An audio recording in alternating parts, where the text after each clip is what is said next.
श्री परमात्मने नमः। श्रीमद्भगवद्गीता अथ त्रयोदशोऽध्यायः। श्रीभगवानुवाच इदं शरीरं कौन्तेय क्षेत्रमित्यभिधीयते एतद्यो वेत्ति तं प्राहुः क्षेत्रज्ञ इति तद्विदः। क्षेत्रज्ञै चापि मां विद्धि सर्वक्षेत्रेषु भारत। क्षेत्रक्षेत्रज्ञयोर्ज्ञानमेतज्ज्ञानमतं मम।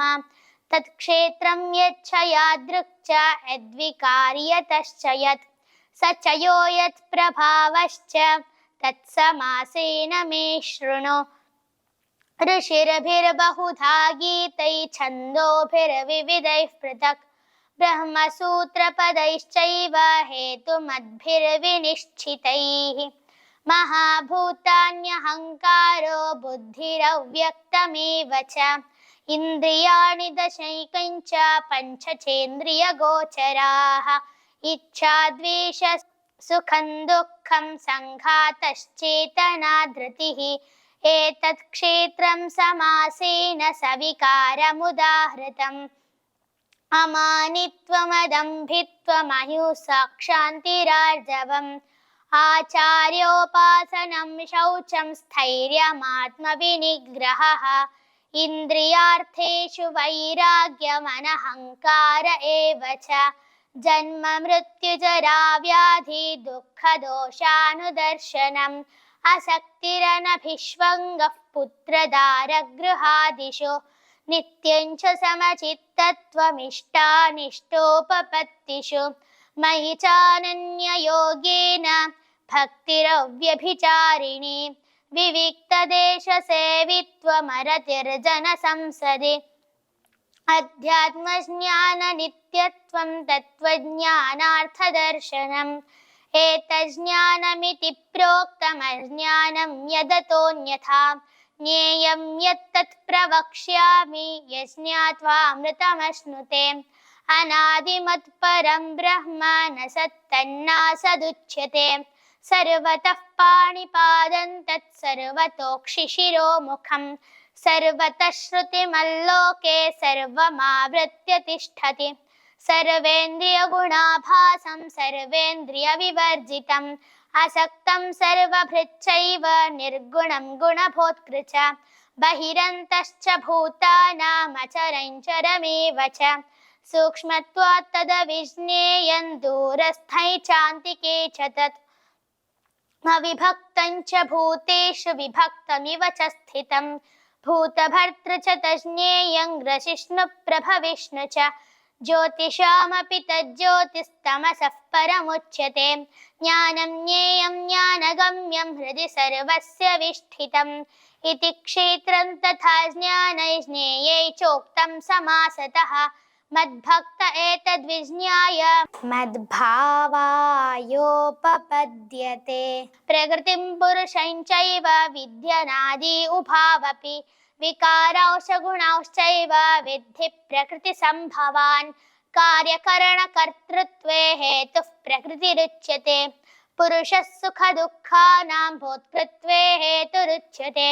पुरुषः प्रकृतिस्थो हि भुङ्क्ते प्रकृतिजान् गुणान् कारणं गुणसङ्गोऽस्य सदसद्यो निजन्मसु उपद्रष्टानुमन्ता च भर्ता भोक्ता महेश्वरः परमात्मेति चाप्युक्तो देहेऽस्मिन् पुरुषः परः। य एवं वेत्ति पुरुषं प्रकृतिं च गुणैः सह सर्वथा वर्तमानोऽपि न स भूयोऽभिजायते। ध्यानेनात्मनि पश्यन्ति केचिदात्मानमात्मना अन्ये साङ्ख्येन योगेन कर्मयोगेन चापरे अन्ये त्वेवमजानन्तः श्रुत्वान्येभ्य उपासते तेऽपि चातितरन्त्येव मृत्युं श्रुतिपरायणाः। यावत् सञ्जायते किञ्चित् सत्त्वं स्थावरजङ्गमं क्षेत्रक्षेत्रज्ञसंयोगात् तद्विद्धि भरतर्षभ। समं सर्वेषु भूतेषु तिष्ठन्तं परमेश्वरं विनश्यत्स्व विनश्यन्तं यः पश्यति स पश्यति समं पश्यन् हि सर्वत्र समवस्थितमीश्वरं न हीनस्त्यात्मनात्मानं ततो याति परां गतिम् प्रकृत्यैव च कर्माणि क्रियमाणानि सर्वशः यः पश्यति तथात्मानमकर्तारं स पश्यति यदा भूतपृथग्भावमेकस्थमनुपश्यति तत एव च विस्तारं ब्रह्म सम्पद्यते तदा अनादित्वं निर्गुणत्वात् परमात्मायमव्ययः शरीरस्थोऽपि कौन्तेय न करोति न लिप्यते यथा सर्वगतं सौक्ष्म्यादाकाशन्नोपलिप्यते सर्वत्रावस्थितो देहे तथात्मानोपलिप्यते यथा प्रकाशयत्येकः कृत्स्नं लोकमिमं रविः क्षेत्रं क्षेत्री तथा कृत्स्नं प्रकाशयति भारत क्षेत्रक्षेत्रज्ञयोरेवमन्तरे ज्ञानचक्षुषा भूतप्रकृतिमोक्षं च ये विदुर्यान्ति ते परम् ॐ तत्सदिति श्रीमद्भगवद्गीतासु उपनिषत्सु ब्रह्मविद्यायां योगशास्त्रे श्रीकृष्णार्जुनसंवादे क्षेत्रक्षेत्रज्ञविभागयोगो नाम त्रयोदशोऽध्यायः। ॐ श्रीकृष्णार्पणमस्तु।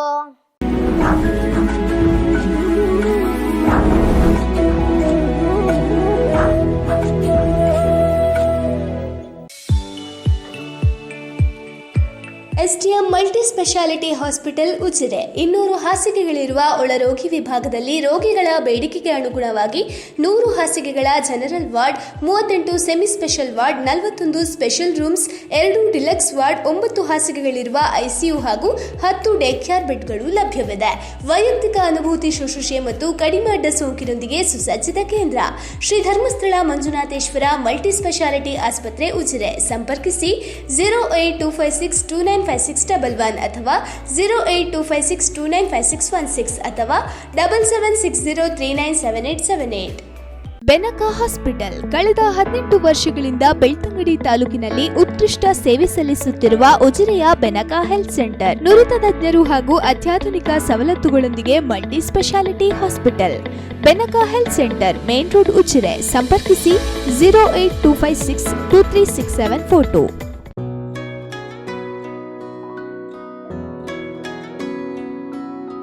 ಪ್ರೀತಿಯ ಸಂಕೇತ ಅಳಿಯದ ಸಂಬಂಧ ನಗುವಿನ ಸೌಂದರ್ಯ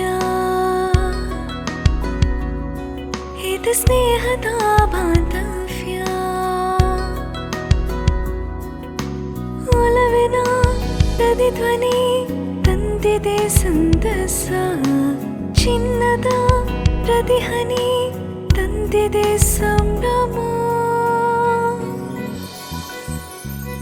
ಮುಳಿಯ ಜ್ಯೂಸ್ ಕಣ ಕಣದಲು ಆನಂದ ಮುಳಿಯ ಜ್ಯೂಸ್ ಕಣ ಕಣದಲು ಸೌಂದರ್ಯ ಮುಳಿಯ ಜ್ಯೂಸ್ ಕಣ ಕಣದಲು ಆನಂದ ಮುಳಿಯ ಜ್ಯೂಸ್ ಕಣ ಕಣದಲು ಸೌಂದರ್ಯ. Muliya jewels, creating happiness. ನಿಮ್ಮ ಆರ್ಥಿಕ ಬೆಳವಣಿಗೆಗೆ ಸುವರ್ಣಾವಕಾಶ. ರೋಹನ್ ಸಿಟಿಯ ಕಮರ್ಷಿಯಲ್ ಪ್ರಾಪರ್ಟಿಯಲ್ಲಿ ಇನ್ವೆಸ್ಟ್ ಮಾಡಿ ನಿಮ್ಮ ಫೈನಾನ್ಷಿಯಲ್ ಗ್ರೋತ್ ಖಾತರಿಪಡಿಸಿಕೊಳ್ಳಿ. ಇಂದು 50 ಲಕ್ಷ ರೂಪಾಯಿಗಳ ಹೂಡಿಕೆ ಮಾಡಿದ್ರೆ ನಾಳೆಯಿಂದಾನೇ ಪ್ರತಿ ತಿಂಗಳು 32,000 ರೂಪಾಯಿಗಳ ಆದಾಯ. 75 ಲಕ್ಷ ರೂಪಾಯಿಗಳ ಹೂಡಿಕೆಯೊಂದಿಗೆ ಪ್ರತಿ ತಿಂಗಳು 47,000 ರೂಪಾಯಿಗಳ ಆದಾಯ ಗಳಿಸೋದು ಗ್ಯಾರಂಟಿ. ಮಂಗಳೂರಿನ ಪ್ರೈಮ್ ಲೊಕೇಶನ್ ನಲ್ಲಿರುವ ಅತ್ಯುತ್ತಮ ವಾಣಿಜ್ಯ ಮಳಿಗೆ Rohan city residential and commercial, Vijay, Mangalore. ಹೆಚ್ಚಿನ ಮಾಹಿತಿಗಾಗಿ ಕರೆ ಮಾಡಿ 9845490100.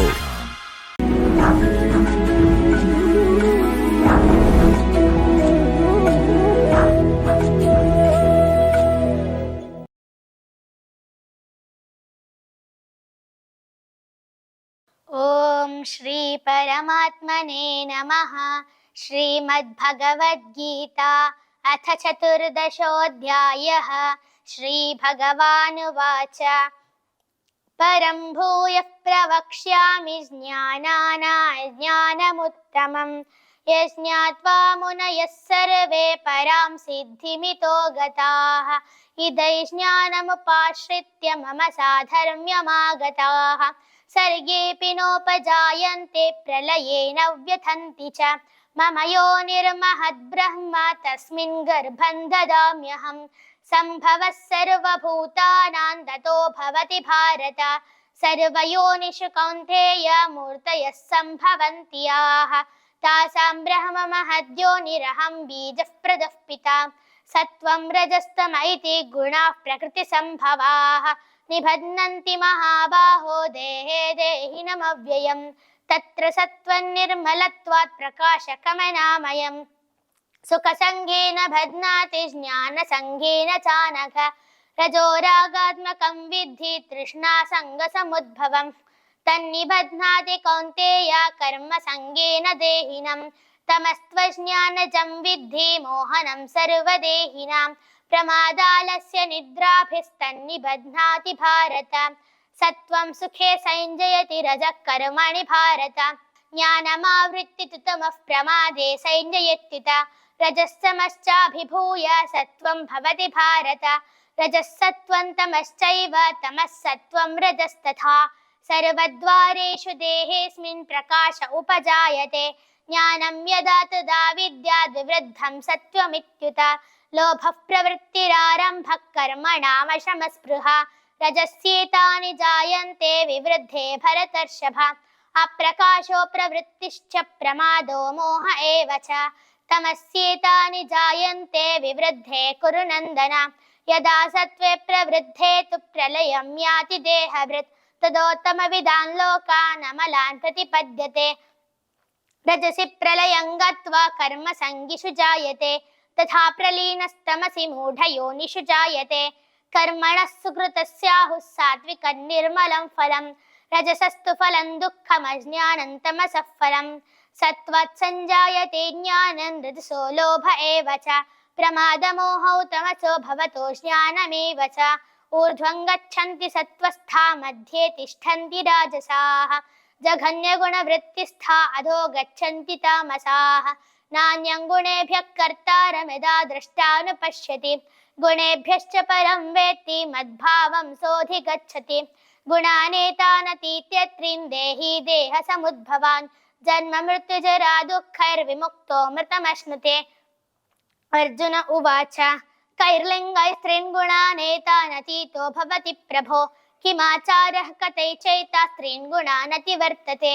श्रीभगवानुवाच प्रकाशं च प्रवृत्तिं च मोहमेव च पाण्डव न द्वेष्टि सम्प्रवृत्तानि न वृत्तानि काङ्क्षति उदासीनवदासीनो गुणैर्यो न विचाल्यते गुणा वर्तन्त इत्येव योऽवतिष्ठति नेङ्गते समदुःखसुखस्वस्थः समलोष्टाश्मकाञ्चनः तुल्यप्रिया प्रियो धीरस्तुल्यनिन्दात्मसंस्तुतिः मानापमानयोस्तुल्यस्तुल्यो मित्रारिपक्षयोः सर्वारम्भपरित्यागी गुणातीतस्य उच्यते माञ्चयोभिचारेण भक्तियोगेन सेवते सगुणान् समतीत्येतान् ब्रह्म भूयाय कल्पते ब्रह्मणो हि प्रतिष्ठाहम् अमृतस्याव्ययस्य च शाश्वतस्य च धर्मस्य सुखस्यैकान्तिकस्य च ॐ तत्सदिति श्रीमद्भगवद्गीतासु उपनिषत्सु ब्रह्मविद्यायां योगशास्त्रे श्रीकृष्णार्जुनसंवादे